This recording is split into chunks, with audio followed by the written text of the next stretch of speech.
Madrid চাবলৈ মই গুৱাহাটীৰ পৰা গৈছিলোঁ দিল্লী আৰু দিল্লীৰ পৰা মোৰ নেক্সট ডে ৰাতিপুৱা 4:30 বজাত ফ্লাইট আছিলে।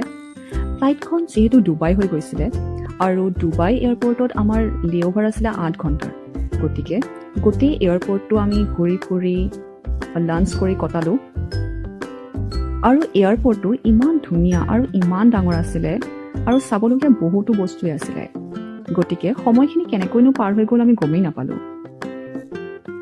আৰু এনেকৈ গৈ আমি মেড্ৰিড পালোঁগৈ। এয়া আছিলে ফ্লাইটত খোৱা খানা।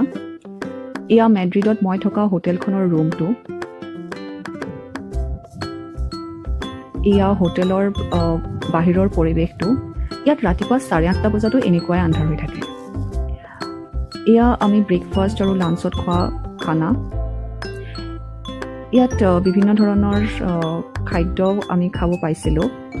আমি ইয়াতে ভেজে খাইছিলোঁ, ইমান বাৰু টেষ্টি নাপালোঁ মই। এইটো এটা মল, ইয়াত বিভিন্ন ধৰণৰ বস্তু পোৱা যায়, কছমেটিকৰ পৰা আদি কৰি খোৱা বস্তু আৰু বিভিন্ন খেলনা এইবিলাক পোৱা যায়। এইখন হৈছে টুৰিষ্টৰ বাবে থকা বাছ, য'ত গোটেই মেড্ৰিড চিটিখনৰ টুৰ কৰায়। বাছখনৰ ওপৰতো অ'পেন থাকে, গোটেই ভিউটো ভালদৰে পোৱা যায়। ফটো ভিডিঅ' ল'বৰ কাৰণেও বহুত ভাল।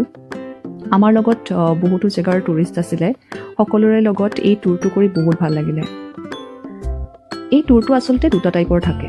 এটা 1 ঘণ্টাৰ কাৰণে হয়, য'ত যিবিলাক হিষ্টৰিকেল প্লেচ আছে তাত বাছখন অকণমান টাইমৰ কাৰণে ৰখায় আৰু আমাক তাৰ ছিগনিফিকেঞ্চটো বুজাই দিয়ে, আৰু 1 ঘণ্টাৰ ভিতৰত গোটেই টুৰটো সম্পূৰ্ণ হৈ যায়। আৰু যোনটো ছেকেণ্ড টাইপৰ টুৰ হয়, তাত 4 ঘণ্টামানৰ কাৰণে গোটেই চিটিখন ঘূৰাই আৰু তাত যিবিলাক হিষ্টৰিকেল প্লেচত ৰখায় তাত ভিতৰলৈ লৈ যায় আৰু গোটেই প্লেচটো ভালদৰে বুজাই মেলি লৈ আহে। গতিকে ইয়াতে বাছৰ পৰা নামি আকৌ উঠা এইবিলাক কৰি থাকোঁতে বহুত সময়ো লাগে, গতিকে সেই টুৰটো 4 ঘণ্টামানৰ কাৰণে হয়। আমাৰ হাতত ইমান সময় নাছিলে, গতিকে আমি ভাবিলোঁ এই 1 ঘণ্টাৰ টুৰটোকে কৰোঁ, কিন্তু এইটো আমাৰ সঁচাকৈ বহুত ভাল লাগিলে। ইয়াৰে ইনফ্ৰাষ্ট্ৰাকচাৰটো ইমান ধুনীয়া, সকলোফালে ইমান পৰিপাটি, ইমান চফা। চব মানুহবিলাক বহুত ডিচিপ্লিনত থাকে, ইমান শান্ত পৰিৱেশ, মনটো ভাল লাগি যায়। পলিউশ্যনো নাই, ট্ৰেফিক জামো নাই, মানুহ ইয়াত বহুত কম, গাড়ী মটৰো বেছি দেখা পোৱা নাযায়। ইয়াৰে যোনটো চিটি এৰিয়া, মানে এই এৰিয়াটোত যোনটোত আমি এতিয়া ঘূৰি আছিলোঁ, সেই এৰিয়াটোত মানুহ অলপ আছে, কিন্তু আমি যোনখন হোটেলত থাকিছিলোঁ সেই হোটেলখন অলপ চিটিৰ পৰা দূৰত আছিলে, তাততো মানুহ একেবাৰেই দেখা পোৱা নাযায়। চিটিলৈ আমি আহিবৰ কাৰণে মেট্ৰ' বাছ ইউজ কৰি আহিব পাৰোঁ।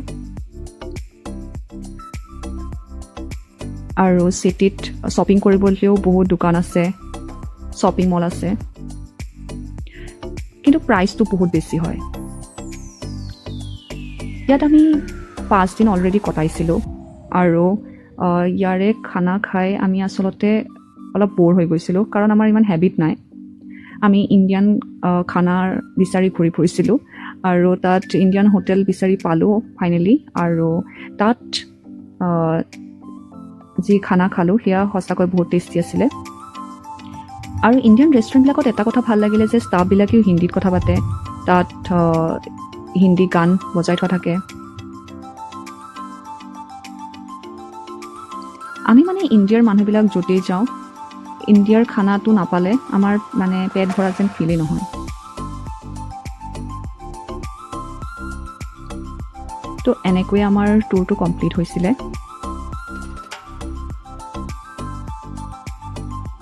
আমি দুটামান মলো ফুৰিলোঁ আৰু কিছুমান ছুপাৰ মাৰ্কেট এইবিলাকতো গ'লোঁ।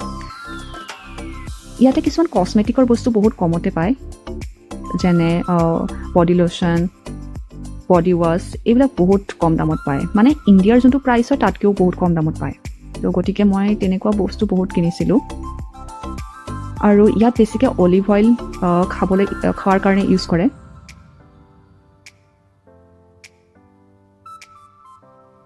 গতিকে এনেকৈ মেড্ৰিড টুৰটো আমাৰ সম্পূৰ্ণ হ'ল আৰু আমি মেড্ৰিডক বাই বাই কৰি আহি গ'লোঁ।